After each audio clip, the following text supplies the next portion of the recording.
Em 2023, a primeira petição apresentada ao Senado Federal foi mais um pedido de impeachment de Alexandre de Moraes, ministro do Supremo Tribunal Federal e presidente do Tribunal Superior Eleitoral.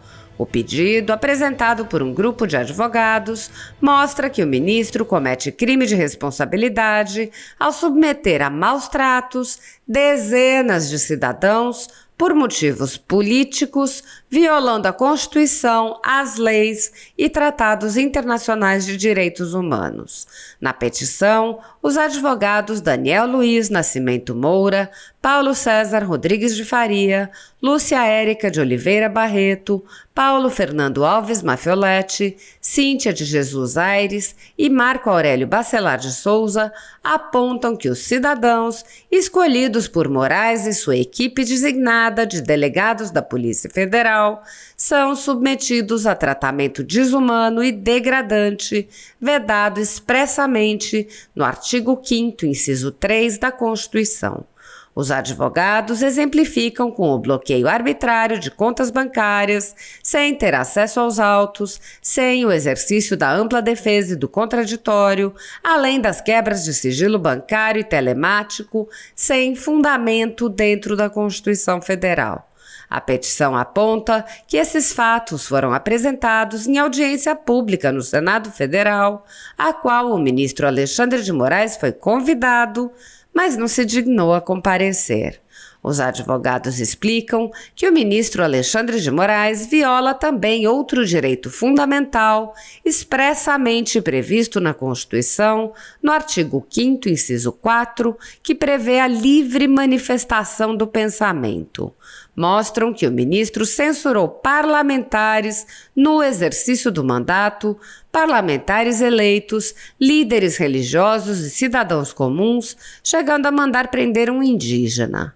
A petição aponta que todas as punições são dirigidas a apoiadores do ex-presidente Jair Bolsonaro e questiona por que essas pessoas são tratadas com muito mais rigor que criminosos perigosos, assim como por que apoiadores de Lula não sofrem qualquer restrição. Os advogados explicam que o ministro viola ainda o artigo 5º, inciso 6, ao desrespeitar a liberdade de culto, mandando prender cidadãos que se reúnem para orar.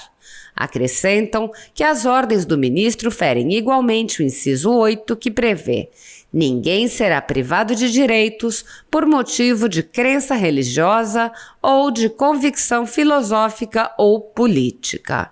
A petição expõe o cenário despótico que se forma com as ordens de prisão emitidas pelo ministro sem qualquer lastro legal.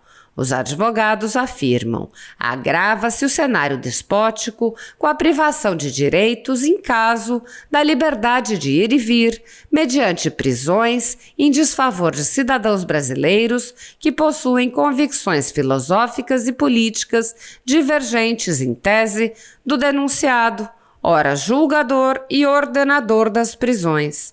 A peça cita a notícia da ordem de prisão contra o jornalista Oswaldo Eustáquio e o humorista Bismarck Fugaza e prossegue: o motivo ensejador da ordem?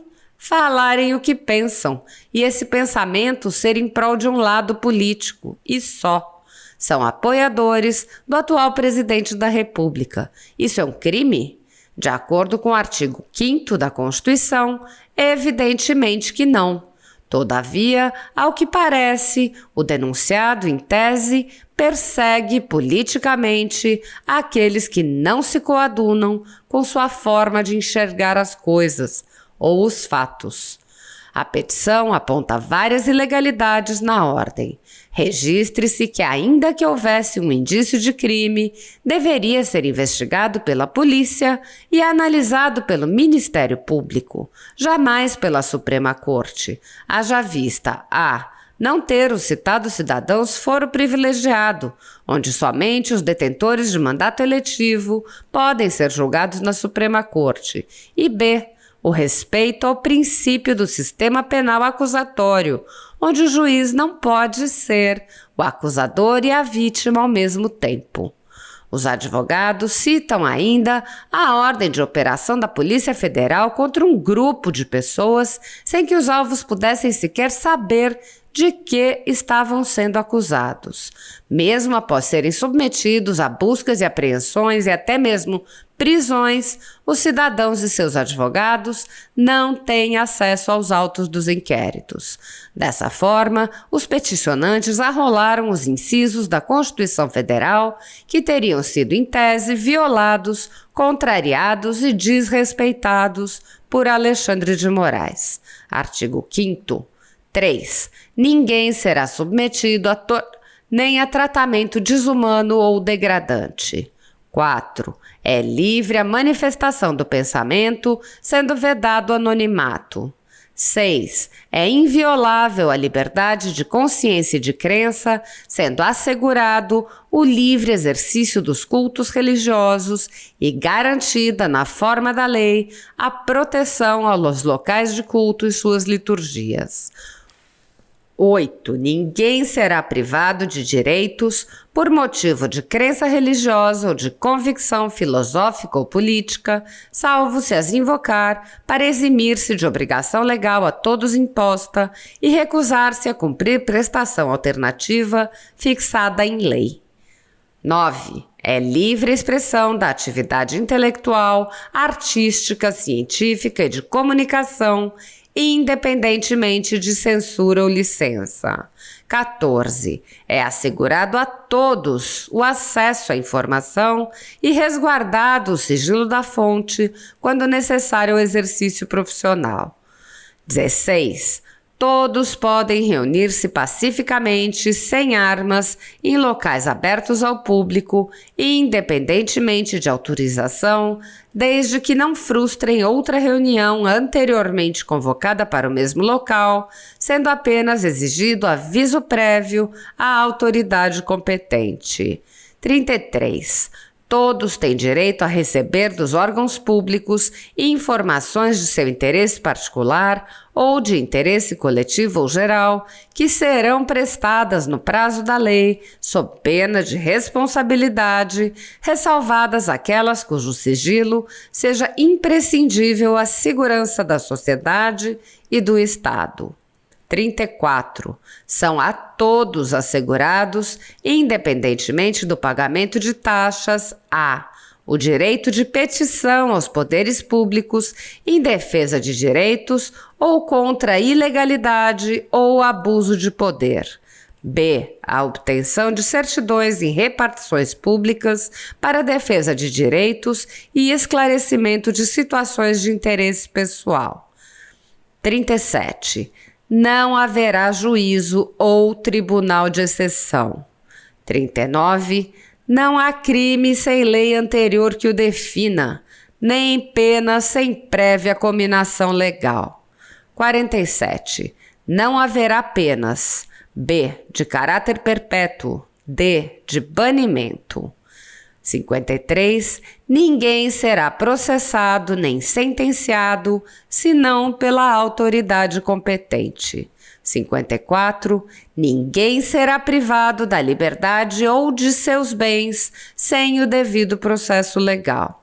55. Aos litigantes, em processo judicial ou administrativo, e aos acusados em geral, são assegurados o contraditório e ampla defesa com os meios e recursos a ela inerentes. 57. Ninguém será considerado culpado até o trânsito em julgado de sentença penal condenatória. 60. A lei só poderá restringir a publicidade dos atos processuais quando a defesa da intimidade ou o interesse social o exigirem. 61.